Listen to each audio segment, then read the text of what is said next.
Marie Mandolin with another tutorial for art and photography. Now here I have a photograph of an onion and onion skins sitting on my countertop. Now, to paint this, you're going to have to change your composition. You're going to have to make it look like something that's sitting on a proper table. And you might have to change your point of view, for example, where you're going to look at it from higher, standing up or sitting down, level with it or whatever. Now, there you have, you want to change this. Well, your onion here is pretty well in a rule of thirds as far as that direction is concerned. But you need to bring it down a little bit more, and then in the same position, but bring it down a little bit more so that you get a little more up here. You get your lines across here if you're on your canvas, to divide your canvas in the rule of thirds, and you try to sit this on there and get this down further. This here, further behind this the skin here. And this here piece is sitting in the light, but it's also sitting in the shadow of the main onion, the main subject.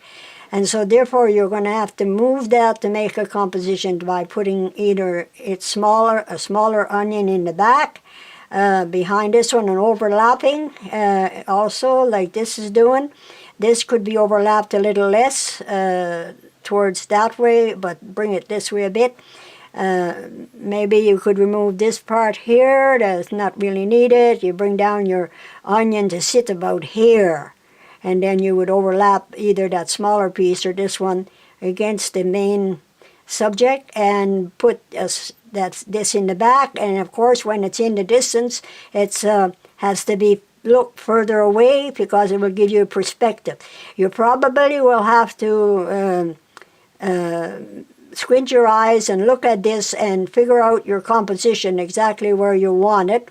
This is the middle of the canvas, and you don't want it there because it's the wrong place. It has to be lower. This thing here, this onion here, would have to be lower in the back behind this the skins of the onion. So it would come down to closer to the line that would give you your rule of thirds, or it could sit right on the line. But you'd have to have some table here, like an edge or a cloth or something to fold over it, and that would give it your close-up. So you would have your distance, your middle distance, and your close-up.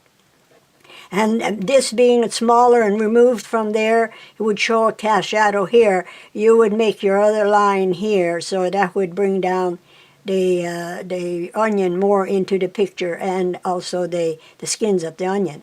Now you could do that as you arrange your still lifes. You use these sort of things, your placements of your subject, your main subjects, and so on. You got to work at it and work at it. And then what you do is you, I'm going to go to another picture, not the same composition, but give you an idea.